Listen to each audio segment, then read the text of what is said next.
New York's Port Authority, one of the busiest bus stations in the world.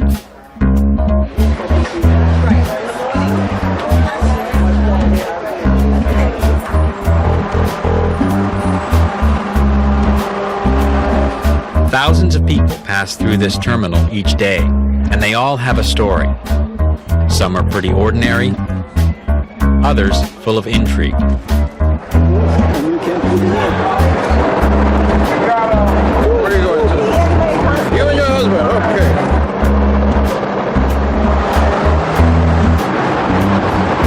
This bus is headed to Chicago by way of Cleveland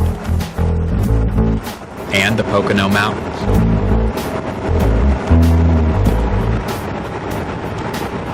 On board, a Ukrainian couple going to visit their daughter in Milwaukee, a man who owns a bus company in India, traveling around the U.S. comparing notes, a social worker from South Bend, Indiana, returning home from a field trip in Ghana, and a mother and her son on their way home to Lexington, Kentucky, after a harrowing experience in New York City. It's pretty bad. Larry is 41 years old. He's been in and out of mental institutions and halfway houses most of his adult life.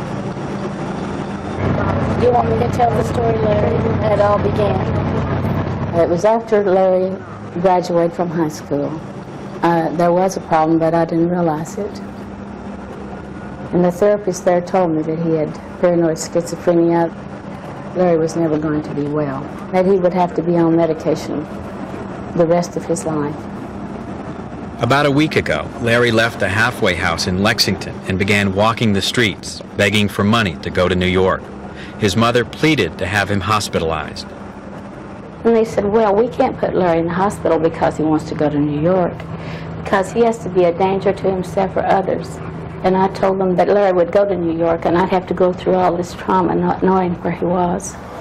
Larry went to New York, but without money and medication, he soon ended up on the streets, dirty, exhausted, and disoriented.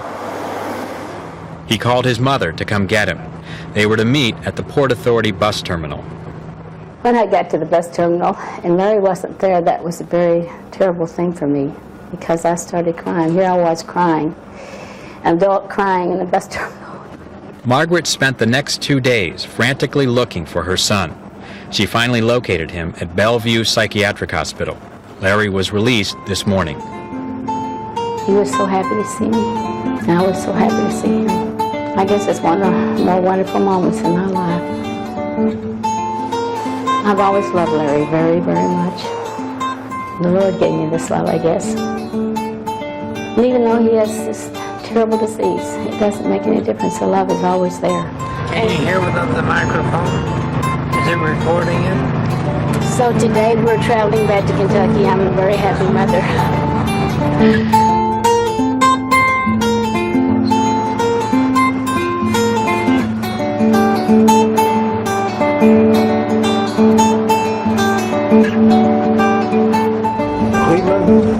Please watch your stuff.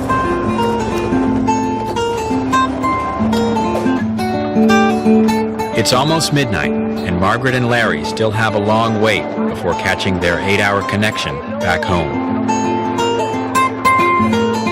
I'm glad we found Larry. I'm glad I found him. I'm thankful for all the people who helped along the way to make my trip so nice and help me with all my problems and listen to my story.